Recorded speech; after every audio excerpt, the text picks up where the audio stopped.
Welcome to another episode of The Cynical Writer. Should writers write for themselves or others? Now, this is a very complex question, and it will require some very deep introspection. When it comes to marketing, it all depends on the audience you're trying to reach. For example, if a guy opens an Italian restaurant, he's not going to start selling burgers because they happen to be a more popular food choice. He's going to market to people who like Italian food. So very often, authors try to market to the lowest common denominator, caring more about mass market appeal than niche audiences. So very often, writers will try to market to the biggest audience imaginable, without really thinking about the specific readership that they're trying to reach.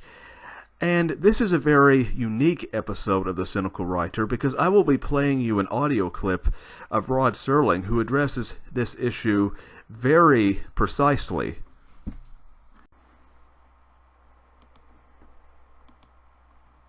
Of course, I think isn't there a risk you run if you preoccupy yourself with audience reaction at the expense of either your own integrity or your own artistic judgment? I'm convinced that 90% of the writers who walk around laying claim to the honored sobriquet of writer are thinking in a sizable portion of their mind, will they love it in Des Moines? Will they understand it in New Orleans? And consequently will deliberately prostitute and write downward to what they believe is the lowest common denominator. And when you start to preoccupy yourself, I think you're in trouble. This is not to say that I wouldn't share the Fellini feeling, if indeed that's the way he thinks. They'll write only for dirty old Rod, and that which pleases me must please you, and if it doesn't, to hell with you.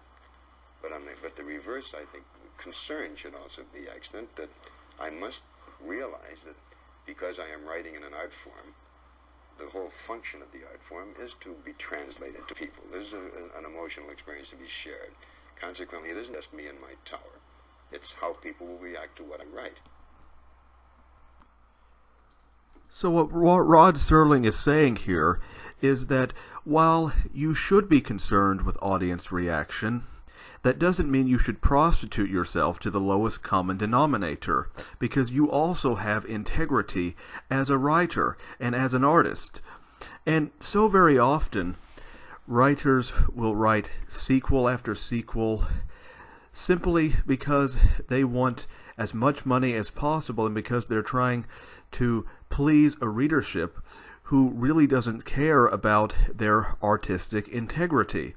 Because after all, most writers have to write for themselves because in the vast majority of the time, no one cares if they finish a book or not.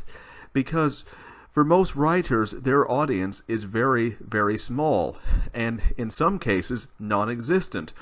So writers have to care about the writing, because in many cases, if they don't, no one else will either.